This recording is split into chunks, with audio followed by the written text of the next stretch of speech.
কুষ্টিয়া জেলায় চলতি বছরে ৩৫,০০০ মেট্রিক টন সেদ্ধ চাল ও ৩,৬০০ মেট্রিক টন ধান সংগ্রহের লক্ষ্যমাত্রা নির্ধারণ করেছে সরকার। ইতিমধ্যে জেলায় নতুন ধান গড়ে তুলতে শুরুও করেছে কৃষকেরা। তবে খোলা বাজারে ভালো মানের এক মণ ধান ১৩০০ থেকে ১৪০০ টাকা পর্যন্ত বিক্রি হচ্ছে।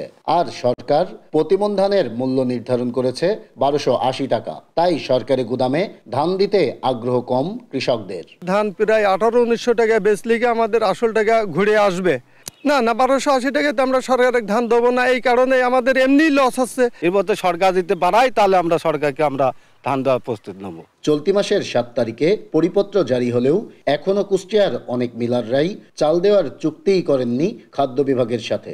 সরকারের নির্ধারিত মূল্য ৪৫ টাকা দরে চাল দিতে অনাগ্রহ মিলারদেরও।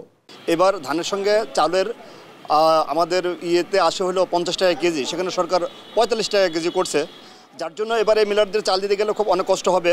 ধানের বাজার যে হিসাবে আছে সে চালের বাজারের এই মুহূর্তে চাল মিলারদের দেওয়া খুবই দুঃসাধ্য ব্যাপার হয়ে যাবে।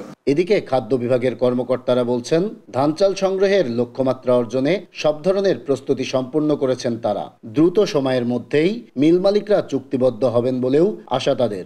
আমরা প্রতিটা ইউনিয়নে আপনার মাইকিং করেছি, হ্যান্ডবিলি দিয়েছি, বিভিন্ন চেয়ারম্যানদের কাছে বলেন, বিভিন্ন জায়গায় আমরা পত্র দিয়েছি এবং বিভিন্ন উঠোন বৈঠকের মাধ্যমে আমরা কৃষকদের উদ্বুদ্ধ করেছি ধান সংগ্রহ সফল করার জন্য। কুষ্টিয়া জেলা এবার সরকারের নিরাপত্তা মজুদ গড়ে তোলার জন্য ধান এবং চাল শতভাগ সংগ্রহ সম্পন্ন করতে পারবে এবং অতিরিক্ত সংগ্রহ সম্ভবত আমরা করে আমাদের যে সকল ডেফিসিট জেলা রয়েছে সেগুলোতে আমরা সরবরাহ করতে সমর্থ হব।